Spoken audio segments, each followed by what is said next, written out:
Now, I'm sure some of my regular viewers of my reviews must be saying to yourself, "Oh no, another Price is Right game review? How many times is he gonna review the same game?" Honestly, I wasn't planning on reviewing this game. I was only planning on playing it for fun, until I saw it was completely different from the other two Price is Right games for the Wii that I've already reviewed. I say it's different because there are no 3 strikes mode or a single player full game mode. This time around it's only the most stripped down version of the game. However, does this simplicity make the game better to play? The answer is yeah, kinda. The story revolves around, I said story. There is an actual storyline in the single player game. The story is about you being charged with the task of labeling a box of VHS tapes of old Price is Right shows. Seriously, Ubisoft? VCR tapes? I get it for the shows in the 80s and 90s, but who is taping shows in the late 2000s? Anyways, after you watch the show, they'll put a label on the tape and put it on the shelf. Now, I don't know what kind of a person keeps a shelf of 1 tape a year of The Price is Right. The game starts out like the TV show, with the intros and words that come up to get you excited, and depending on the time period you're watching, the intros and the exciting sentences change. Then the camera will pan and find you in the audience, which was very easy for my me character. Just look for the palest character in the audience. Best put some sunglasses on, kids, cause it's gonna get bright. Ah, so white!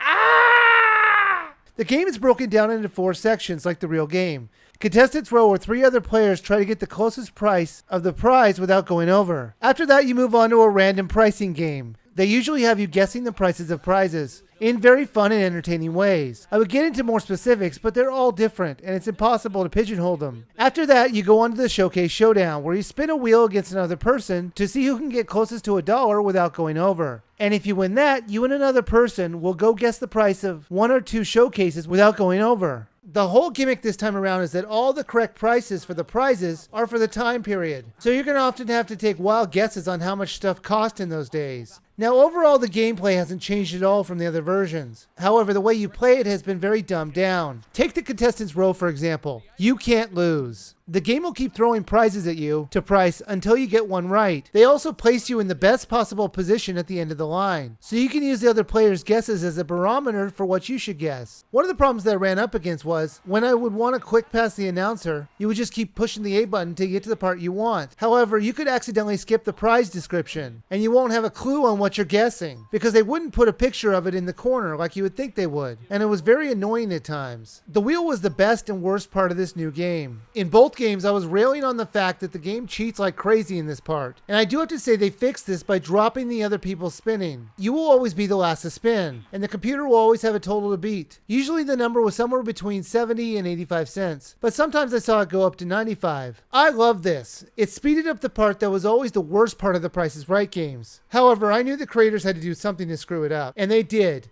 majorly. Spinning the wheel with the motion controls was just a joke. You could no longer spin it realistically. Now you're lucky if you get a full spin. It was so frustrating to do a big thrust downward only to have it barely spin. And it wasn't any better if you just pressed the A button. It did the same amount of a spin. In fact, all the motion controls in this whole game were completely broken. Don't even try to bother to get the ball in the hole-in-one game. It's an impossible feat with these controls. The pricing games were really fun this time around, and I have to give Ubisoft credit. They found some games that I've never even heard of, like this Professor game, which was only played twice in the real show. And that was for a good reason, because it was very confusing. It was part trivia game and part pricing game. Most of your favorites are here, like the Golden Road, Plinko, Cliffhanger, and most of the others you can think of. However, the Range game, Temptation, and Lucky 7 were all missing, which was strange. They had room in the tape collection since some of the years were just repeated pricing games with bigger prize amounts. Now, one of the more odd things was that when you do really well in a game, you'll be rewarded with fireworks when they show your score. However, it's a little disconcerting that they're firing them indoors right next to you. I would be so pissed. Guys, do you mind not firing those right next to me? My ears are bleeding. I can't even hear anymore.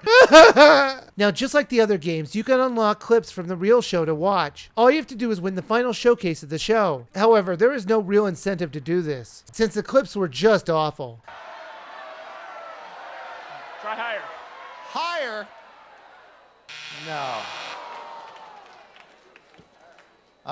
I'm just going to lift this up and see if you're a winner.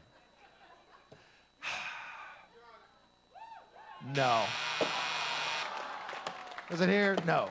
Was it here? No.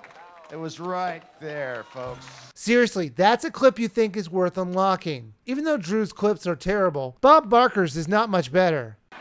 These three have been in contestants' row the entire first half of the show. Once in our history, we had 3 contestants stay down there for the entire show.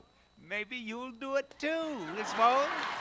The clips in the first Price is Right game for the Wii were funny and worth the time to unlock them. The second one had alright clips, but these look like they just picked random moments and the creator's just saying, yeah, that's good enough. There is also a multiplayer mode where you and a few friends can play the game, where you all play off the same prizes in pricing games. It was weird to play Punch-a-Bunch simultaneously with someone else. However, I do have to admit it did make the game faster to not have to wait for another player to take their turn. Price is Right Decades was fun. It was an interesting twist to try and figure out the prices of products in the 70s and 80s, as they were so much different in price. I did find this one a little bit more enjoyable to play than the other ones, mainly because of the pacing and all the new games to play. However, the lack of real incentive to replay any of these games and the terrible motion controls is going to make me say if you have any interest in playing this Price is Right game, you will enjoy the game, but you should only give it a rent.